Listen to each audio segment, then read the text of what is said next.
Evangel ministries നിങ്ങൾക്കായി അവതരിപ്പിക്കുന്ന തിരുവചനം.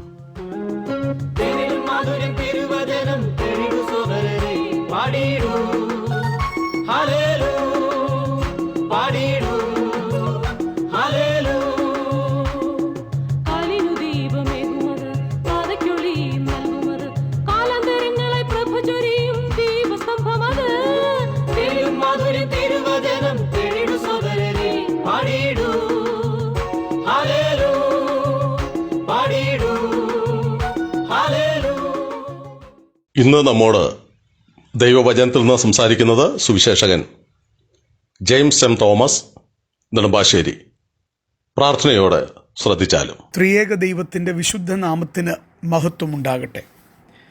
2024 പ്രവേശിച്ചിരിക്കുന്ന നാം ഇവാഞ്ചൽ മിനിസ്ട്രീസ് ക്രമീകരിക്കുന്ന തിരുവചനം എന്ന വചന പഠന പരമ്പരയിലൂടെ കർത്താവിൻ്റെ ശബ്ദം കേൾക്കുമ്പോൾ ദൈവത്തിൻ്റെ എല്ലാ നന്മകളും കൃപയും ഈ വർഷവും അനുഭവിപ്പാൻ കഴിയട്ടെ എന്ന് പ്രാർത്ഥിക്കുകയും ആശംസിക്കുകയും ചെയ്യുകയാണ്.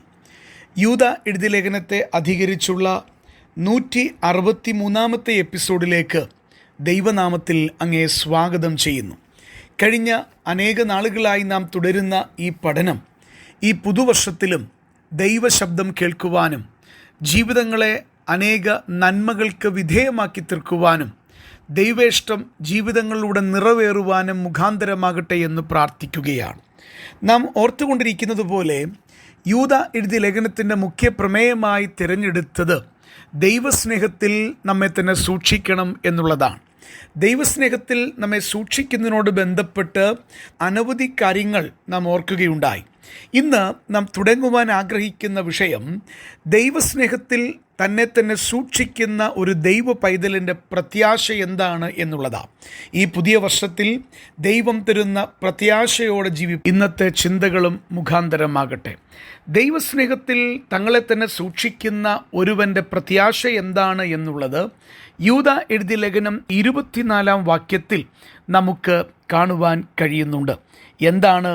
വീഴാതെ വണ്ണം നിങ്ങളെ സൂക്ഷിച്ച് തൻ്റെ മഹിമാസന്നിധിയിൽ കളങ്കമില്ലാത്തവരായി ആനന്ദത്തോടെ നിർത്തും എന്നുള്ളതാണ് നമുക്കുള്ള വലിയ പ്രത്യാശ. പ്രിയപ്പെട്ടവരെ, ഈ പുതിയ വർഷത്തിൽ ഈ ചിന്ത ദൈവത്തോട് കൂടുതൽ അടുക്കുവാൻ, കർത്താവിൻ്റെ പ്രത്യാശയാൽ നിറഞ്ഞ് ജീവിതങ്ങളെ കുറെ കൂടെ ക്രമീകരിക്കുവാൻ മുഖാന്തരമായി തീരണം. രക്ഷിക്കപ്പെട്ടവർ തീർച്ചയായിട്ടും ദൈവത്തിൻ്റെ മഹിമാസന്നിധിയിൽ എത്തുന്ന ഒരു നാളുണ്ട് എന്നുള്ളത് തിരുവചനം നമുക്ക് തരുന്ന വലിയ ഉറപ്പാണ്. പത്രോസിൻ്റെ 1-ാം ലേഖനത്തിലേക്ക് വരുമ്പോൾ അതിൻ്റെ 3-ാം വാക്യത്തിൽ ഈ വലിയ ചിന്തയെക്കുറിച്ച്, പ്രത്യാശയെക്കുറിച്ച് രേഖപ്പെടുത്തിയിട്ടുള്ളത് കാണുവാൻ കഴിയുന്നത് ഇങ്ങനെയാണ്: ജീവനുള്ള പ്രത്യാശ എന്ന. ഞാൻ ആ വാക്യമൊന്ന് വായിക്കാം. നമ്മുടെ കർത്താവായ യേശുക്രിസ്തുവിൻ്റെ പിതാവായ ദൈവത്തിന് സ്തോത്രം. അവൻ മരിച്ചവരുടെ ഇടയിൽ നിന്നുള്ള യേശുക്രിസ്തുവിൻ്റെ പുനരുദ്ധാനത്താൽ തൻ്റെ കരുണാധിക്യപ്രകാരം നമ്മെ ജീവനുള്ള പ്രത്യാശയ്ക്കായി. അപ്പോൾ നമ്മുടെ മുൻപിലുള്ള പ്രത്യാശ യൂദ എഴുതിയ ലേഖനത്തിൻ്റെ അടിസ്ഥാനത്തിൽ പറഞ്ഞാൽ നമ്മെ തൻ്റെ മഹിമാസന്നിധിയിൽ കളങ്കമില്ലാത്തവരായി ആനന്ദത്തോടെ നിർത്തും എന്നുള്ള ആ പ്രത്യാശയ്ക്ക് പത്രോസിൻ്റെ 1-ാം ലേഖനം 1-ാം അധ്യായം 3-ാം വാക്യത്തിൽ ജീവനുള്ള പ്രത്യാശ, ലിവിങ് ഹോപ്പ് എന്ന പേരിലാണ് നമുക്ക് അറിയുവാൻ കഴിയുന്നത്.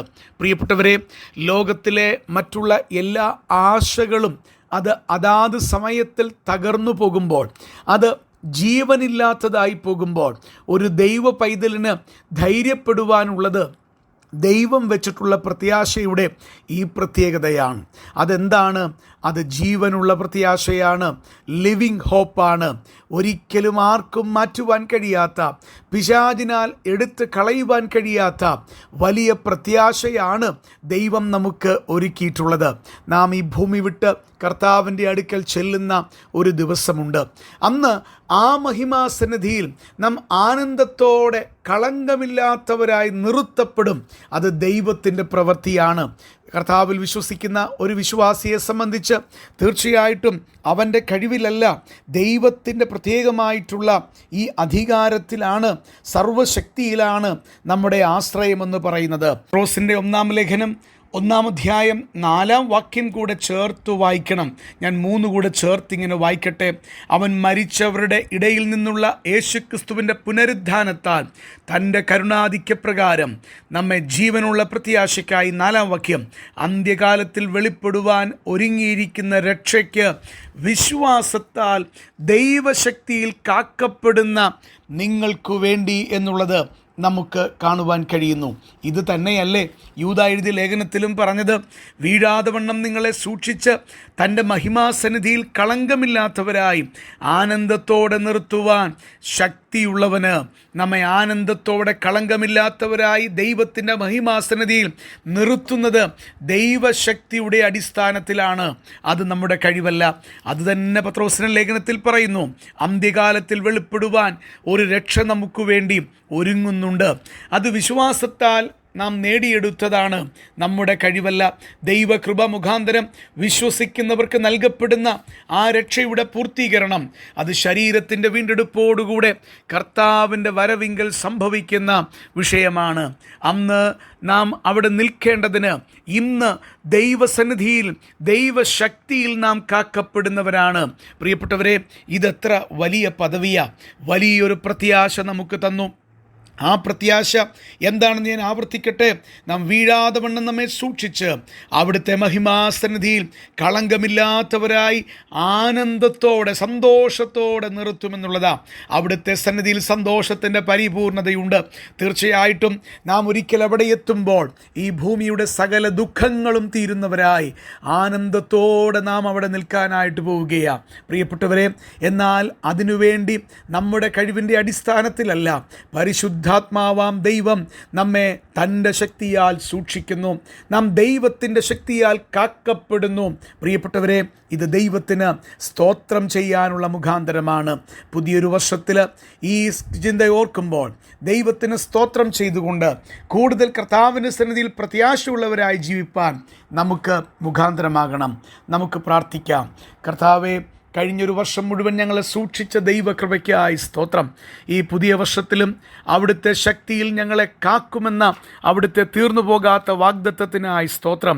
ഞങ്ങളുടെ മുൻപിലുള്ള വലിയ സന്തോഷത്തിന് ദിവസത്തിൻ്റെ ഓർമ്മപ്പെടുത്തലിനായി ഞങ്ങളങ്ങേ സ്തുതിക്കുന്നു.